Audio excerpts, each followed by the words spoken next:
And now, here's your host of Shaping Success, Wes Tankersley. What is up, everyone? Welcome to Shaping Success. I'm your host, Wes Tankersley. If you haven't noticed, if you haven't seen it, we are not in the planned location right now. This is not where I normally record, nor is it where I'm going to be recording forever.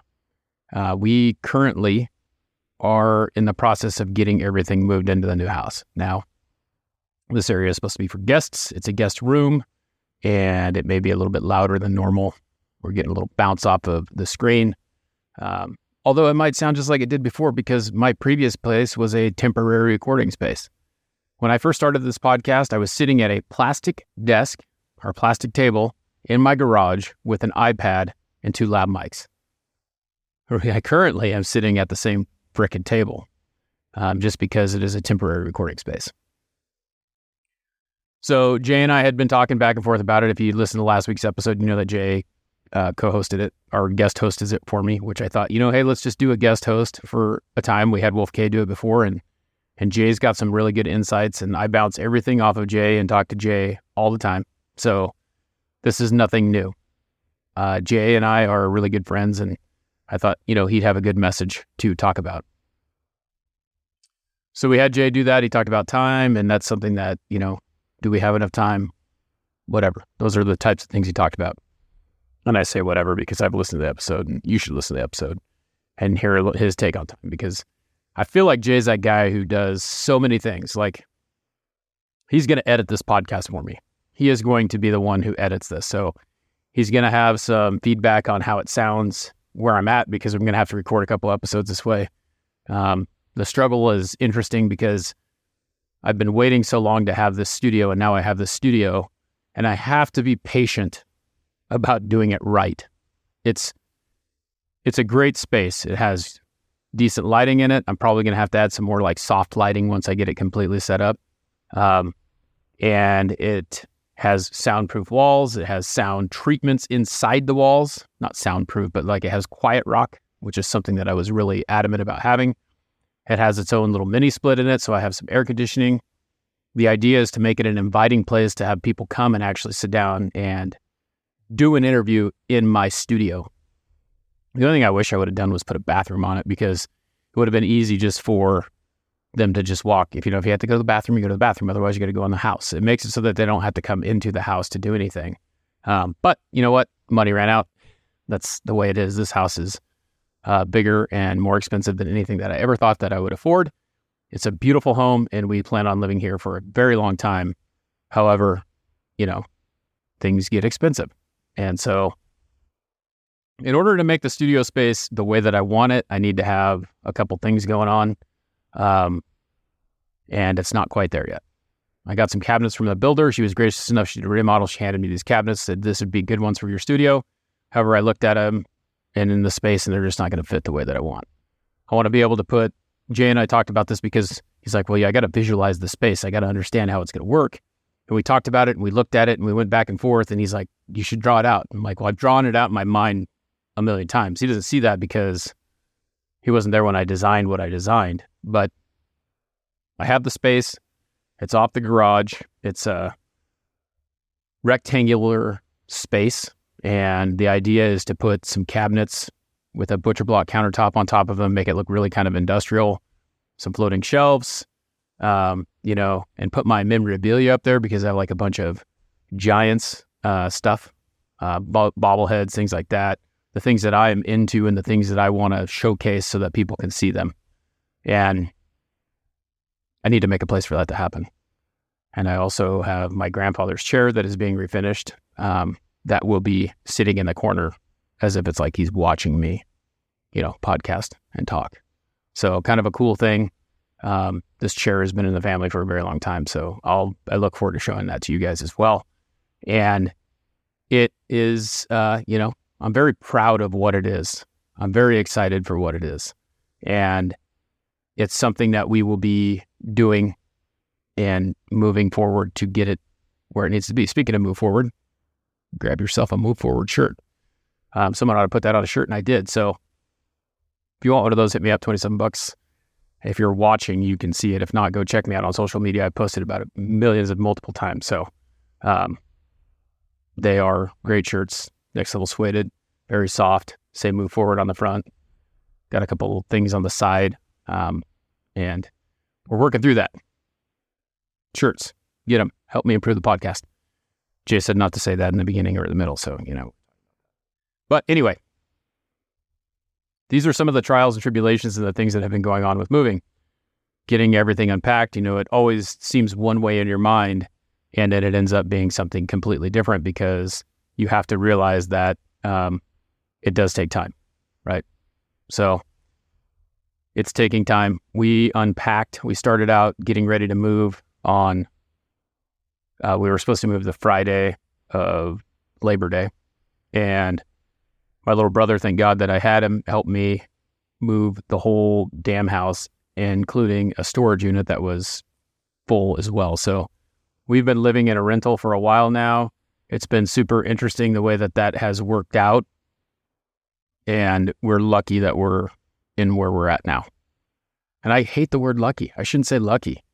I love, we're blessed, whatever it is, but like the hard work that we did paid off, and it got us into the place that we're in. And it's helped us to continue to grow and grow and grow. When you're young, you don't think about something. My parents told me like, oh, you should buy a house. I'm like, okay, I'll buy a house. So I bought a house and we lived in that for a while. It was very inexpensive at the time, but it was expensive to us because, we both worked and went to college.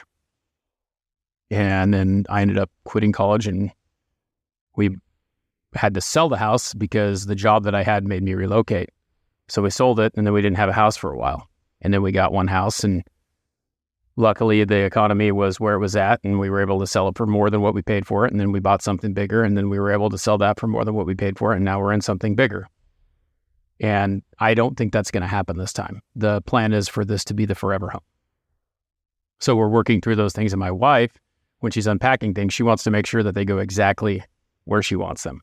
She wants them to be exactly in the right spot because they're not going to move for a while. But then you're also finding out that you have, my friend Joey, he was helping us move one day and he's like, he called me a hoarder. And I was like, well, why am I a hoarder? Like, I don't hoard stuff. And there was some stuff that I kept, like I keep these boxes that I move the computer in. And I kept the Mac box to move the computer. I kept the guitar box to move the guitar.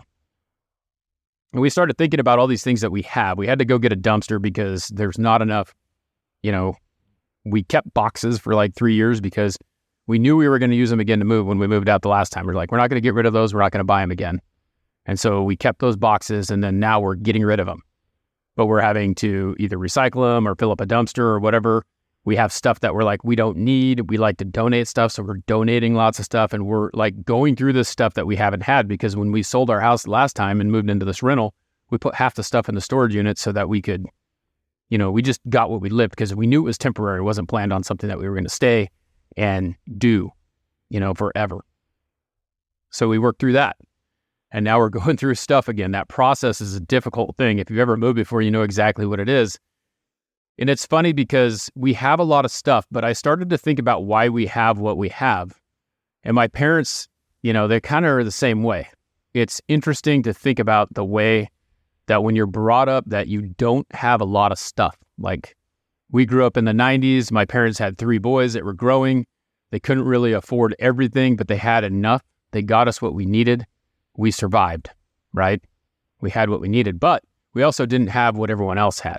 So like we weren't keeping up with the Joneses, which no big deal, right? Like it isn't a big deal, but it was as you get older and you like can start to afford things. Like I was wearing Nikes, but I wasn't wearing Jordans. Everyone else was wearing Jordans and I was wearing Nikes.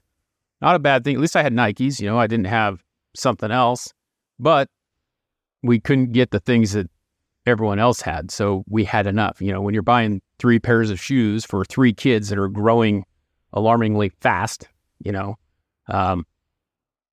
my older brother is 6'1", I am 6'3", and my little brother is 6'4". So like we're all big kids and we were big fast. Like in the 5th grade, I weighed, I had to weigh over 150 pounds. I was close to 200 pounds because I was 5'11", and I was just a big kid.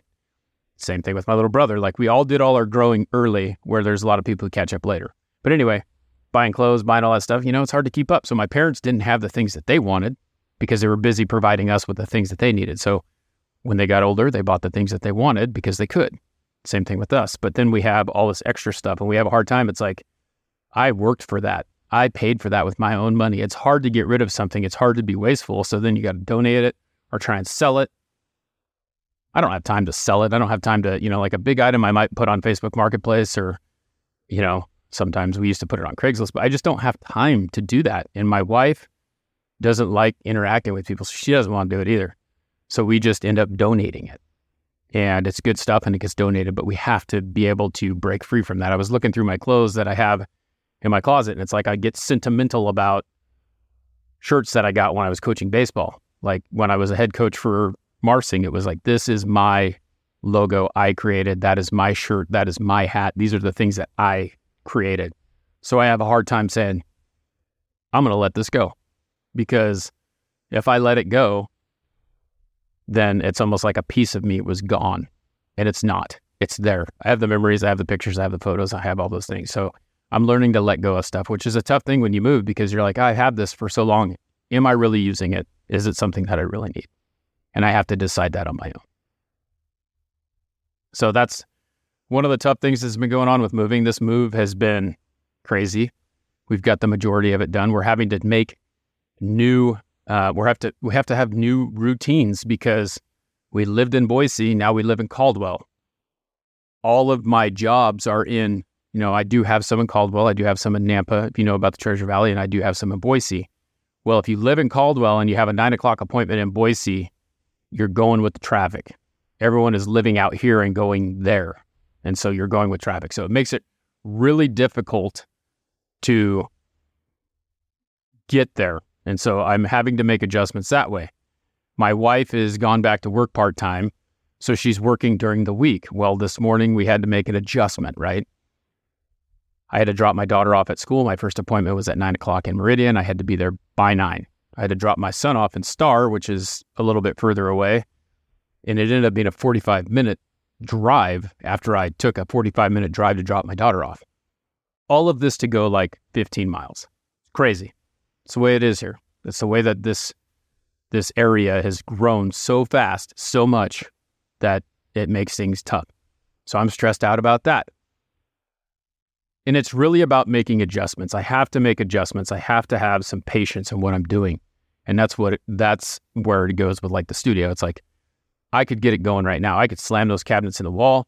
I could do whatever, but it's not, I want it to be permanent. I want it to be something that is going to be there for a long time, something that is, I can be proud of, something that I can continue to use and make better, instead of having to replace things and make things happen. So it's kind of where it's at. I want to get it set up so that I can have people there. This episode, is kind of just giving you that idea about what's going on with my life, and that's where it's at. So you may get a couple more episodes from here, and hopefully, Jay can fix the audio so that it sounds a little bit better, because really it's the content, but we have to make adjustments and we have to continue to move forward. And I can't take a step back. I have to continue to keep doing this. It's a hobby right now, but I would love for it to be something bigger. And I always think to myself, I'm one episode away. I'm one interview away. I'm one step away from making it happen. So thank you for tuning in. Again, if you want to check out the episodes, you can go to westankersley.com to go check those out. You can go to shapingsuccessnetwork.com to go check those out. We're working through some issues with the website right now. There was a store on there. It's not there. Trying to figure out what to do.